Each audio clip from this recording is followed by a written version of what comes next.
आखिरकार गंगा में शाही सफर की शुरुआत हो गई है। प्रधानमंत्री नरेंद्र मोदी ने हरी झंडी दिखाई है, गंगा विलास क्रूज को रवाना किया है। प्रधानमंत्री नरेंद्र मोदी ने एक बड़ी सौगात दी है।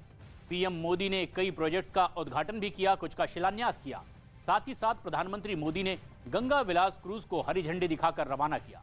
इस मौके पर प्रधानमंत्री मोदी ने कहा, गंगा विलास क्रूज से विकास को और गति मिलेगी। गंगा विलास क्रूज के 3200 किलोमीटर के सफर के दौरान पर्यटक देश की ऐतिहासिक धरोहर और संस्कृति से भी रूबरू होंगे। ये क्रूज भारत और बांग्लादेश से गुजरने वाली 27 नदियों के रास्ते पर अपनी मंजिल तक पहुंचेगा।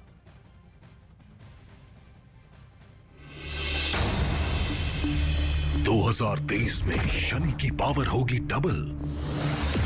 30 साल बाद कुंभ से शनि का छल, बढ़ेगा दुनिया में जंग का बवाल। चीन पर होंगी शनि की आंखें लाल, कैसा रहेगा देश दुनिया का हाल, बताएंगे देश के सबसे बड़े ज्योतिषाचार्य। देखिए शनि वॉर 3.0 सिर्फ न्यूज़ 18 इंडिया पर।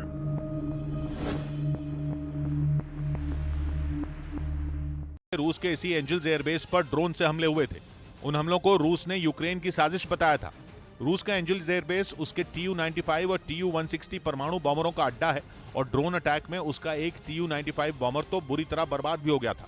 हमले से पहले इस बेस पर करीब 2 दर्जन विमान हुआ करते थे, लेकिन अब जो सैटेलाइट तस्वीरें सामने आई उनमें वहां महज 6 बॉम्बर ही नजर आए, 2 TU-160 और 4 TU-95 विमान। इतना ही नहीं, एयरबेस की सुरक्षा के लिए वहां खास तरह के ढांचे भी बने दिखे, ताकि अगर अब की बार वहां कोई ड्रोन, बम या मिसाइल गिरे तो विमानों को धमाकों से बचाया जा सके। क्योंकि TU-95 और TU-160 बॉम्बर रूस के लिए बेहद अहम है। रूस यूक्रेन पर मिसाइलें दागने के लिए इन दोनों विमानों का इस्तेमाल कर रहा है और ऊपर से रूस जंग की शुरुआत से ही बार बार परमाणु बम चलाने की भी धमकी दे रहा है। ऐसे में अगर परमाणु बम गिराने वाले TU-95 और TU-160 जैसे बॉम्बर ही नहीं बचेंगे तो रूस के ताकतवर से ताकतवर परमाणु बम धरे के धरे रह जाएंगे। इसलिए रूस अपने बॉम्बरों पर एक खरोंच आने तक का जोखिम नहीं उठा सकता।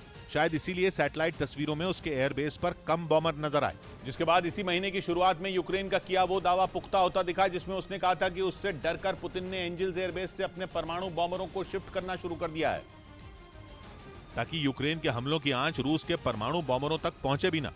रूस का एंजल्स एयरबेस उसके सरातफ प्रांत में है। यूक्रेन से एंजल्स बेस की दूरी ज्यादा नहीं है, दोनों के बीच महज 600 किलोमीटर का फासला है। मतलब यूक्रेन के लिए रूस के इस हवाई अड्डे को निशाना बनाना मुश्किल नहीं।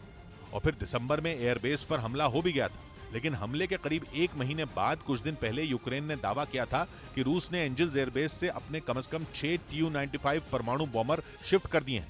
कहा गया कि रूस ने TU-95 परमाणु बॉम्बरों को अपने अमूर प्रांत के एक एयरबेस पर भेज दिया है, जो कि उसके एकदम पूर्व में है। और रूस के अमूर का एयरबेस यूक्रेन की सीमा से 6000 किलोमीटर